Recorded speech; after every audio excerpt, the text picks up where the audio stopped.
Hi folks, Larry Winget here, back with another episode of Ask Larry Anything, the series where you can ask Larry anything. Anything about life, success, business, parenting, money, anything about me you want to know, just write into info@larrywinget.com and we'll talk about it. Let's get started with this week's questions. Larry, I've been working for a company for 7 months and started out in a data entry position at a good rate.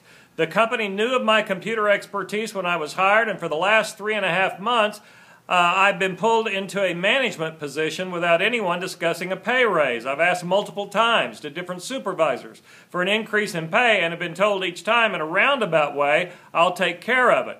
But not one of my supervisors has really addressed this. Going from an entry-level position to a management position without an increase of pay or discussion of pay is getting frustrating because they're expecting me to do a management job for entry-level pay.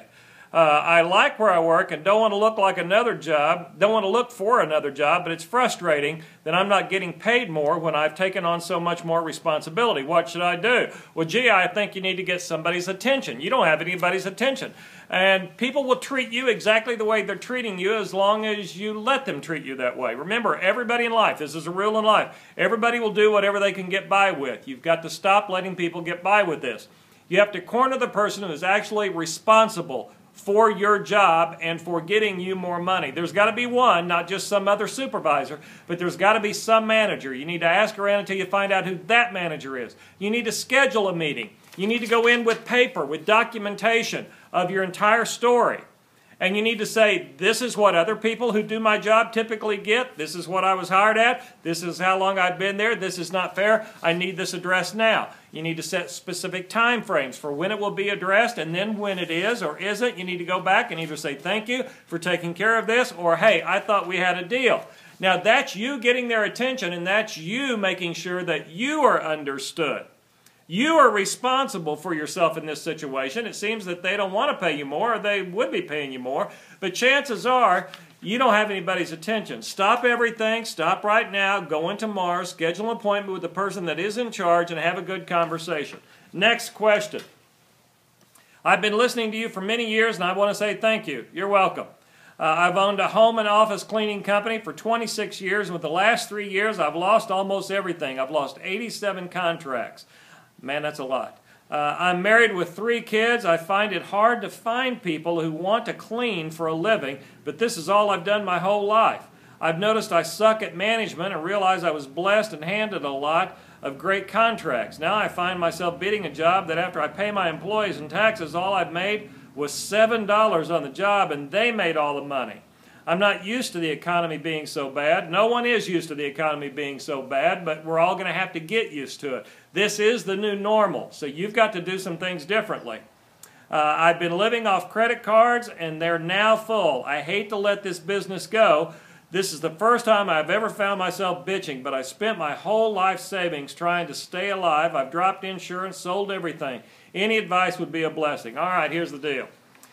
Again, things are different. We've all got to act differently. You are dealing with people, trying to hire people who don't want to clean for a living.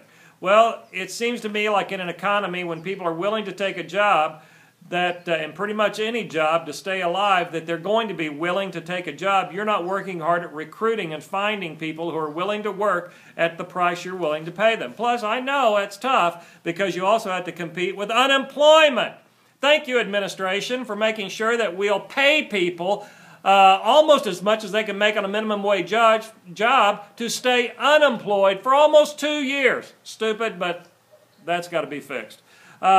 What you've got to do is start bidding jobs better. You've got to become more involved in order to get your labor costs down so you can start making some money. I'm telling you right now from experience, you cannot survive mentally, physically, emotionally, or financially if all of your profits are going into paying your people. You've got to stop doing that. You have to participate and be one of the paid employees, or you have to do something that you can do in here to make sure you are making some money so you can keep your business alive. You can't just keep selling things. Eventually you run out of things to sell.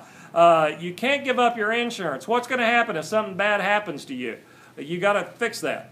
I understand that you're in trouble and you've lost contracts. You suck at management. Read some management books. There's some great ones out there. On my blog, I recommend some great management books. Go in there and find those. You have to get better at what you do. If this is all you've done your whole life, you better get better at it. If you were better at it, you wouldn't be in this position. So the answer is go get better at what you do. All right, next one.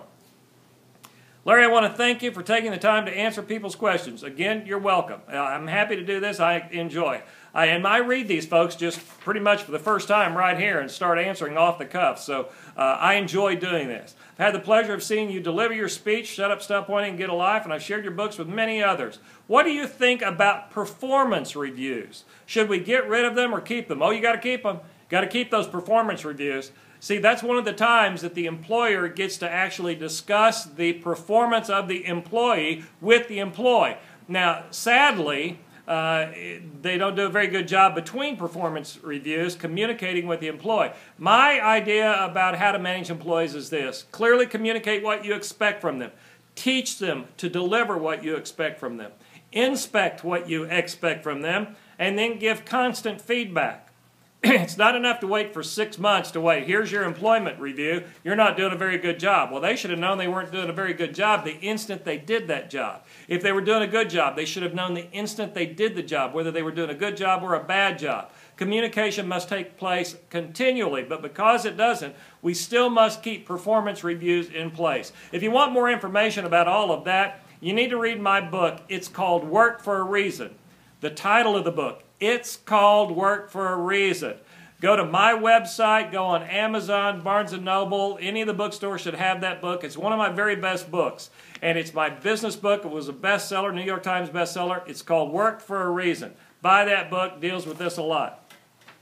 Dear Larry, I've been following you for years and love your no-nonsense style of delivery and your advice. Thank you. I myself have changed my life for the better, would love to pass my information on to others. I know firsthand that our thoughts control most of us, on and on and on and on. I've purchased many of your tools. Again, thank you. My question is this. Somehow, even though I've changed my life and have helped many others when it comes when it comes to writing my book, the one tool that could make me or break me, I'm failing.